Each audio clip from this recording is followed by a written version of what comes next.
Hi friends, இன்னைக்கு நம்ம one piece மங்கா chapter 1175ஓட spoiler தான் பார்க்க போகிறோம். ரீசெண்டாக நம்ம சேனலில் ஒரு 10 நாளைக்கு வீடியோ போட்டிருக்க மாட்டோம்.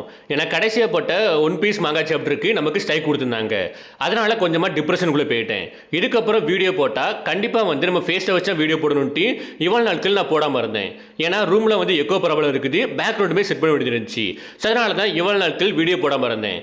ஸோ ஃபைனலி ரூமில் எக்கோ ப்ராப்ளத்தை ஓரளவுக்கு ஃபிக்ஸ் பண்ணிட்டேன். அண்ட் பேக்ரவுண்டில் இப்போதைக்கு பெயிண்ட் அடிச்சிருக்கேன். கூடவே அனிமே ஸ்டிக்கரையும் ஆர்டர் போட்டிருக்கேன். இன்னைக்கு இல்லைனா நாளைக்குள்ள அந்த ஸ்டிக்கர் வந்துடும். ஒன்ஸ் வந்ததுக்கு அப்புறம் பின்னாடி ஒட்டிடுவேன். அது மூலமா பேக்ரவுண்ட் இஷ்யூமே ஃபிக்ஸ் ஆயிரும். அதுக்கப்புறம் நம்ம ப்ராப்பரா வீடியோ போட ஆரம்பிச்சிடலாம். ஸோ இப்போதைக்கு இந்த ஒன் பீஸ் மாங்கா சாப்டரோட ஸ்பாய்லர்ல என்னென்ன விஷயங்கள் சொல்லியிருக்காங்கன்ட்டு ஒன் பை ஒன்னா பார்க்க ஆரம்பிச்சிடலாம். இந்த வீடியோமே இன்ட்ரெஸ்ட் இருக்க போகுது. ஸோ வீடியோவை ஸ்கிப் பண்ணாம ஃபுல்லா பாருங்க.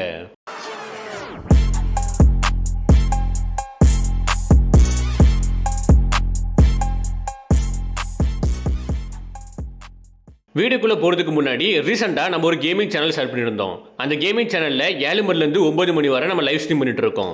ஸோ முடிஞ்சால் அந்த சேனலுக்குமே சப்போர்ட் பண்ணுங்கள். நிறைய சப்போர்ட் தேவைப்படுது அந்த சேனலுக்கு. ஸோ அதனால் 7 மணிலேருந்து 9 மணி வரை நீங்கள் ஃப்ரீயாக இருந்தீங்கன்னா அந்த சேனலுக்கு சப்போர்ட் பண்ணுங்கள். நம்ம டெய்லியும் லைவ் ஸ்ட்ரீம் பண்ணிட்டு இருக்கோம். ஓகே, இப்போதைக்கு இந்த ஸ்பாய்லரை பொறுத்த வரைக்கும் காலையிலேயே ஒரு 7 ஹிண்டை கொடுத்துருந்தாங்க. ஃபர்ஸ்ட் லூஃபியோட ஃப்ரூட்டை காமிச்சிருந்தாங்க. ரெண்டாவது டோரியும் ப்ரூக்கியும் லிட்டில் கார்டனில் ஃபைட் பண்ணியிருப்பாங்க. அந்த டைம் டோரி நினைக்கிறேன், டோரி சொல்லியிருப்பாரு காட் ஆஃப் வாரண்டி. ஒரு ஹிண்ட் கொடுத்திருந்தாங்க. மூணாவது நிடாக்குன்னு சொல்லியிருந்தாங்க. நாலாவது நம்ம லோக்கியோட டிராகனும் நம்ம சன்கோடும் ஃபைட் பண்ற மாதிரி ஒரு இமேஜை கொடுத்திருந்தாங்க. அஞ்சாவது நம்ம லூஃபி தண்டரை கையில வச்சிட்டு இருக்க மாதிரி காமிச்சிருந்தாங்க. ஆறாவது ரோஸ் இருக்குல்ல, ரோஸு கீழே முற்கள் இருக்கும். அந்த முற்களை கட் பண்ற மாதிரி காமிச்சிருந்தாங்க. இப்படி இந்த 6 ஹிண்டை கொடுத்திருந்தாங்க. இந்த 6 ஹிண்ட் மூலமா நமக்கு ஏகப்பட்ட விஷயங்கள் நமக்கு தெளிவா தெரிஞ்சு. குறிப்பா லோக்கோட டெல் ஃப்ரூட் நிடாக்குன்ட்டு இதை பத்தி நான் ஆல்ரெடி ஒரு வீடியோ போட்டிருந்தேன். ஒரு மாசத்துக்கு முன்னாடி வீடியோ போட்டிருந்தேன்.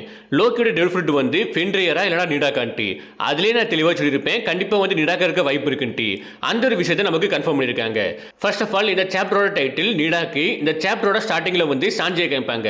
சாஞ்சி டைபுலோ ஜிம்பேவை யூஸ் பண்ணி ராபினுக்கு மேல சுத்தி இருக்கக்கூடிய த்ரோன்ஸை கம்ப்ளீட்டா எரிச்சு சாம்பலாக்குறான். அதுக்கப்புறம் ஜோராவை கேட்பாங்க. ஜோரா அவன் சோர்ஸை யூஸ் பண்ணி சில்ட்ரன்ஸ்க்கு மேல ஏகப்பட்ட முற்கள் இருக்கும் பாத்தீங்களா, த்ரோன்ஸ் இருக்கும் பாத்தீங்களா, அதை கட் பண்ணி அவங்கள ரிலீஸ் பண்றான். இதை பார்த்த லூஃபியுமே ஜோராவை பிரைஸ் பண்றான், லைக் பாராட்டுறான். நான் எதிர்பார்த்தது போலதான் ஜோரோ, நான் எப்பவுமே உன்னை பிலீவ் பண்றேன்ட்டு. இது என்ன பொறுத்த வரைக்கும் கொஞ்சம் அன்ஃபேர் தான் இருக்குது. ஏன்னா ஜோரோ சாஞ்சியை பொறுத்த வரைக்கும் 2 பேருமே ஒரே விஷயங்கள் தான் பண்றாங்க, ஒரே பவர் லெவல்ல தான் இருக்காங்க. பட் எப்பவுமே லூஃபி ஜோராவை பாராட்டுற மாதிரி இருக்குது. லைக் ஜோரோ ஒரு மாசான மூவ்மெண்ட் பண்றதா இருக்கட்டும், ஃபைட் பண்றதா இருக்கட்டும், அப்படி இல்லைனா யாரையாவது ரெஸ்கியூ பண்றதா இருக்கட்டும், அது எல்லாத்தையுமே லூஃபிக்கு முன்னாடி பண்ற மாதிரி காமிக்கிறாங்க. சோ அதனால எப்பவுமே லூஃபி ஜோராவை பாராட்டுறான். பட் சாஞ்சியுமே அதே தான் பண்ணிட்டு இருக்கான். பட் சாஞ்சி லூஃபி பார்க்காத டைம்ல, அதாவது லூஃபி வேற இடத்துல இருப்பான், சாஞ்சி வேற இடத்துல இருப்பான். அந்த டைம் அங்க இருக்கக்கூடிய ஆட்களை காப்பாத்திட்டு இருப்பான். இப்படிதான் தொடர்ந்து எல்லா ஆட்களையும் பண்ணிட்டு இருக்காங்க. நம்ம லூஃபி சாஞ்சியை பாராட்டுற மாதிரி எனக்கு ஞாபகமே இல்லை. உங்களுக்கு ஞாபகம் இருந்துச்சுன்னா கீழே கமெண்ட் பாக்ஸ்ல கமெண்ட் பண்ணுங்க. ஃபைனலி லோக்கியும் லூஃபியும் சில்ட்ரன்ஸை காப்பாத்தி ஜெருசலேம் கிட்ட கொண்டு விடுறாங்க. கரெக்டா அந்த டைம் நமக்கு ஒரு சின்ன ஃபிளாஷ்பேக்கை போட்டு காமிக்கிறாங்க. அந்த ஃபிளாஷ்பேக்ல ஜெருசலேம் நமக்கு லோக்கியோட டெவில் ஃப்ரூட்டை ரிவீல் பண்றாரு. அந்த டெவில் ஃப்ரூட்டோட நேம் டிராகன் ஃப்ரூட். அது ஒரு மித்திக்கல் ஜோயினி மாடல் நீடாக்கு. இதை பத்தி நான் ஆல்ரெடி ஒரு வீடியோ போட்டிருக்கேன். அந்த வீடியோ நீங்க பார்க்கலனா கீழே கமெண்ட் பாக்ஸ்ல கொடுக்குறேன், செக் பண்ணி பாருங்க. அதுல நான் தெளிவா சொல்லியிருப்பேன் எதுக்காண்டி நான் நிடாக்க சூஸ் பண்றேன்ட்டு. ஃபென்ட்ரியரை சூஸ் பண்ணாம நிடாக்க சூஸ் பண்றேன்ட்டு அந்த வீடியோல தெளிவா சொல்லியிருப்பேன். சோ எல்லாருமே இந்த வீடியோ முடிச்சதுக்கு அப்புறம் அந்த வீடியோ செக் பண்ணி பாருங்க. பட் இப்போதைக்கு நமக்கு கன்ஃபார்ம் ஆயிட்டு லோக்கியோட ஃப்ரூட் டிராகன் ஃப்ரூட். அது ஒரு மித்திக்கல் ஜோயினி. குறிப்பா அதோட மாடல் நிடாக்கு. சோ ஒன்ஸ் நம்ம ஜெருசலேம் அந்த டெல் ஃப்ரூட்டோட நேம் ரிவீல் பண்ணதுக்கு அப்புறம் இன்னொரு விஷயம் சொல்றாரு. அது என்னன்னு பாத்தீங்கன்னா, யார் இந்த டெல் ஃப்ரூட்டை சாப்பிட்டாலுமே அவங்க இந்த வேர்ல்டோட லார்ஜஸ்டான டிராகனா மாறுவாங்க. லைக் லூஃபி சாப்பிட்டாலும் இருக்கட்டும், நான் சாப்பிட்டாலும் இருக்கட்டும், நீங்க சாப்பிட்டாலும் இருக்கட்டும், நார்மல் ஹியூமன் சாப்பிட்டாலும் இருக்கட்டும், இல்லைனா வேற யார் சாப்பிட்டாலுமே, எந்த ஒரு ரேஸ்ல சாப்பிட்டாலுமே, ரேசஸ் அந்த ஆட்கள் சாப்பிட்டாலுமே அவங்க இந்த வேர்ல்டோட லார்ஜஸ்டான டிராகனா மாறுவாங்க. பட் ஸ்டில் அதோட சைஸ் எதை பொறுத்து இருக்க போகுதுன்னா, அந்த ஃப்ரூட்டை யார் சாப்பிடுறாங்களோ அதை பொறுத்து இருக்க போகுது. எப்படி இருந்தாலுமே நம்ம இந்த வேர்ல்டோட லார்ஜஸ்டான டிராகனா மாற போறோம். பட் ஸ்டில் அதோட சைஸ் இன்னுமே இன்க்ரீஸ் ஆகும். அது எப்படின்னா ஒரு ஏசியன் ஜெயின்ட் சாப்பிட்டாதான் இந்த ஃப்ரூட்டோட ஃபுல் பொட்டன்ஷியலை அன்லாக் பண்ண முடியும். லைக் ஒரு நார்மல் ஜெயின்ட் சாப்பிட்டாலுமே அவன் இந்த வேர்ல்டோட லார்ஜஸ்டான டிராகனாக தான் மாற போகிறான். அதில் எந்த ஒரு மாற்று கருத்தும் கிடையாது. பட் ஸ்டில் அந்த டிராகனோட சைஸை வந்து இன்னுமே இன்க்ரீஸ் பண்ண முடியும். அது யாரால பண்ண முடியும்னா வந்து ஏசியன் ஜெயிண்டால தான் பண்ண முடியும். அதனால தான் லோக்கி சாப்பிட்டதுக்கு அப்புறம் இந்த டிராகன் வந்து இந்த அளவுக்கு பெருசாக இருக்குது. லைக் நார்மலாக வந்து ஒரு யூசர் சாப்பிட்றத விட பல மடங்கு ரொம்பவே பெருசாக இருக்குது. ஏன்னா லோக்கி வந்து ஒரு ஏசியன் ஜெயிண்ட் பார்த்தீங்களா, அதனால தான் இதோட சைஸுமே வந்து டிராஸ்டிக்கலி இன்க்ரீஸ் ஆகிருக்குது. கூடவே ஜெருசலமா இன்னொரு விஷயம் சொல்றாரு பாருங்க, அதான் ரொம்பவே முக்கியமா இருக்குது. அது என்னன்னா எல் பஃப்ல ஒரு டைம்ல வந்து காட் ஆஃப் வார் இந்த நிடாக் ஃப்ரூட்டை யூஸ் பண்ணியிருக்காரு. அந்த டைம் அவர் வந்து ராக்னர் வெப்பனுமே யூஸ் பண்ணியிருக்காரு.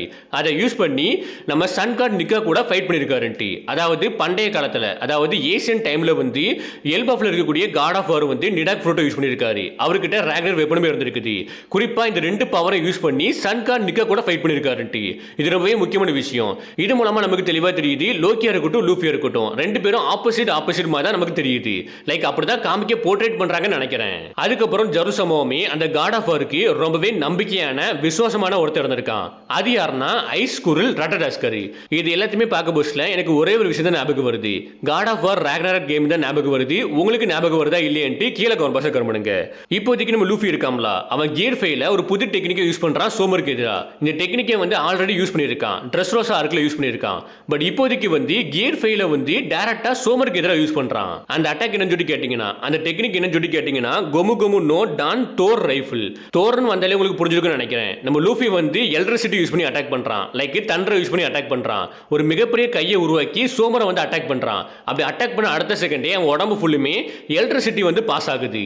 அது மூலமா அவன் என்டையர் பாடி வந்து அப்படியே கருகி போகுது. ஃபைனலி லோக்கியுமே ஏகப்பட்ட எம்எம்ஏ மாஸ்டர் இருக்கும் பாத்தீங்களா, அதாவது ட்ரீம் மாஸ்டர்ஸ், அந்த எல்லா மாஸ்டர்ஸுமே வந்து டிஃபீட் பண்றான் அவன் லைட்டிங் பவர் மூலமா. லோக்கியோட பவர் வந்து ரொம்பவே மேசிவா இருக்குது. இப்போதைக்கு எனக்கு ஒரு டவுட் என்னன்னா, லோக்கிக்கும் லூஃபிக்கும் இந்த டைம் ஃபைட் நடந்துச்சுனா யார் வின் பண்ணுவாங்க? மேபி நடக்க கூட வாய்ப்பு இருக்குது. அது இந்த ஆர்க்லயும் நடக்க கூட வாய்ப்பு இருக்குது. ஏன்னா ஈமு இருக்கா. ஸோ ஈமு வந்து டோமிரிவர்ஸ் மூலமா லோக்கியை அஃபைட் பண்ணிட்டானா கண்டிப்பா வந்து லோக்கியும் லூஃபியும் ஃபைட் பண்ண வாய்ப்பு இருக்குது. அப்படி ஃபைட் நடந்துச்சுனா லூஃபி வின் பண்ண வாய்ப்பு இருக்குதா? அது எனக்கு கொஞ்சம் டவுட்டா தான் இருக்குது. ஏன்னா இந்த டைம் லோக்கி வந்து ரொம்பவே பவர்ஃபுல்லா இருக்கான். இந்த சாப்டரோட எண்ட்ல வந்து நமக்கு ஈமுவை காமிப்பாங்க. லைக் வந்து ஹோலி லேண்ட்ல இருப்பாள்ல ஈமு, அவளோட ஒரிஜினல் பாடி அந்த ஈமுவை காமிப்பாங்க. அவன் வந்து லோக்கியை பத்தி ரியாக்ட் பண்ண ஆரம்பிக்கிறா. ஐசி நிடாக்கு யூ நீ வந்து எல்பஃப்ல தான் இருக்கியான்ட்டு. கரெக்டா இந்த இடத்துல இந்த சாப்டர் முடிக்கிறாங்க, இந்த ஸ்பாயிலரை முடிக்கிறாங்க. இந்த ஸ்பாயிலரை பத்தி நீங்க என்ன நினைக்கிறீங்கன்ட்டு கீழே கமெண்ட் பண்ணுங்க. கரெக்டா இந்த இடத்துல இந்த சாப்டர் முடிக்கிறாங்க. நெக்ஸ்ட் வீக் நமக்கு பிரேக் கிடையாது. இதுக்கப்புறம் தொடர்ந்து நம்ம சேனல்ல வீடியோ வந்துட்டே இருக்கும். அதனால எல்லாருமே வந்து சப்ஸ்கிரைப் பண்ணுங்க. குறிப்பா இந்த வீடியோ வந்து நிறைய பேருக்கு ஷேர் பண்ணுங்க. ஏன்னா ரீசெண்டா ஸ்ட்ரைக் வந்தனால கொஞ்சம் ரீச் வந்து டல்லா தான் இருக்கும். ஸோ நீங்க எந்த அளவுக்கு எனக்கு சப்போர்ட் பண்றீங்களோ திரும்பி நம்ம அந்த ரீச்சுக்கு போகலாம். முடிஞ்ச அளவுக்கு இந்த வீடியோக்கு லைக் பண்ணுங்க அண்ட் இந்த வீடியோவை ஷேர் பண்ணுங்க.